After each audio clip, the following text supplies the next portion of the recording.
Bonjour à tous, j'espère que vous allez bien. C'est encore moi, Tonton Lumia. Je vais encore répondre à un commentaire de notre frère, de notre papa, Gis, je ne sais pas si j'ai bien prononcé, Migombano, qui a écrit Pourquoi Dieu a installé au jardin d'Éden le fruit de la vérité et il savait que l'homme mangera.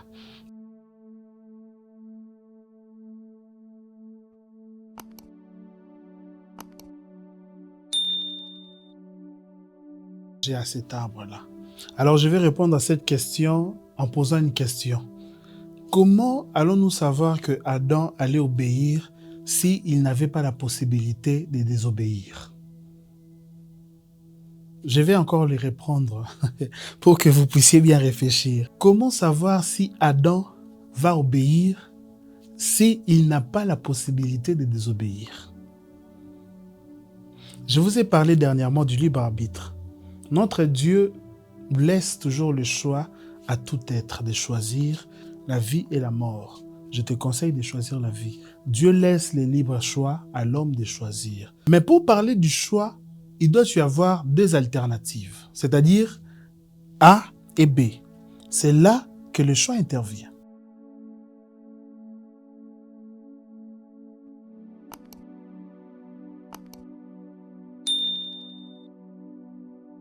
À Dieu, il doit aussi avoir la possibilité de désobéir. Je ne sais pas si vous comprenez. Je sais que c'est trop fort ce que je dis, mais c'est une réalité qu'il faut comprendre. D'ailleurs, le monde le dit.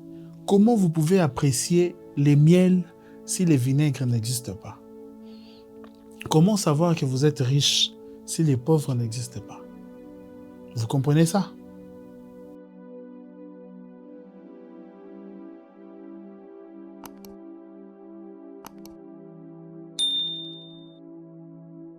Parce que le papa veut que l'enfant entre là-bas.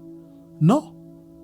C'est une façon pour le père de vérifier si l'enfant lui fait réellement confiance en évitant d'entrer dans la pièce qu'il a interdite. Vous comprenez ça?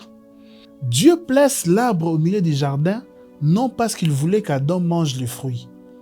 Dieu place l'arbre au milieu du jardin pour laisser la possibilité à Adam de choisir s'il veut obéir complètement à Dieu ou s'il veut désobéir. Il fallait qu'il y ait une possibilité de désobéir pour que Adam puisse obéir comme il se doit. Parce que si Adam n'avait pas la possibilité de désobéir, c'est-à-dire que il est comme un robot. Vous voyez les robots, nous sommes à l'époque de l'intelligence artificielle. Regardez les robots. Les robots agissent sur instruction, comme on les a programmés.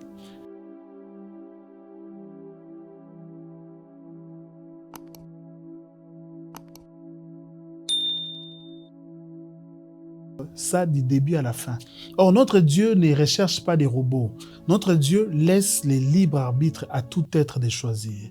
C'est-à-dire qu'il doit y avoir deux alternatives, les biens ou les mal, l'occasion d'obéir ou la possibilité de désobéir. Que si tu choisis d'obéir, c'est là que ton obéissance prend le sens. C'est là que ton obéissance devient authentique. D'ailleurs, le problème, ce n'était même pas l'arbre. Les problèmes n'étaient pas les fruits, dont Dieu a placé l'arbre au milieu des gens. Non, les problèmes, c'était la confiance. L'homme devait avoir confiance en Dieu parce que Dieu a dit, ne mange pas. Si tu manges, tu mourras. Et Satan vient, il dit à l'homme, mange. Si tu manges, tu deviendras comme Dieu. Il fallait que l'homme fasse confiance à un être. Il fallait que la confiance soit prouvée pour que le monde, les anges et tout voient que oui, j'ai choisi Dieu. Parce que Satan a fait une proposition, Dieu aussi a fait une proposition. Il fallait maintenant faire un choix. Et malheureusement, l'homme a choisi d'obéir au diable. Vous allez comprendre que même pour l'or doit passer par le feu. L'homme devait être éprouvé pour hériter les royaumes des cieux. Il devait être éprouvé. Éprouvé, c'est-à-dire on les met devant des épreuves pour prouver sa valeur. Il devait passer par des épreuves comme l'épreuve du fruit des jardins pour prouver à toute l'humanité, aux anges,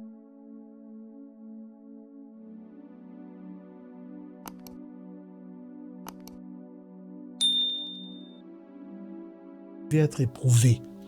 S'il n'y avait pas de preuve pour l'homme, c'est-à-dire que l'obéissance, l'authenticité de l'homme allait être remise en cause. Parce que l'homme n'a pas fait ses preuves. Regardez les athlètes. Comment identifier que cet athlète est le meilleur du monde? Comment dire que cet homme est le meilleur joueur du monde ou lui, il est le champion du monde s'il n'a pas combattu contre les autres? Vous comprenez ça? Même la nature doit nous enseigner. L'homme devait faire ses preuves. L'homme devait être éprouvé pour prouver sa loyauté, son obéissance à Dieu. Et malheureusement, Adam a choisi de ne pas obéir à Dieu. Et Dieu le savait. Oui, parce que la Bible dit que Dieu est omniscient. Il voit le futur. Mais est-ce que Dieu a obligé Adam de manger des fruits? Non. C'est comme si vous regardez un match. Nous avons perdu contre l'Angleterre.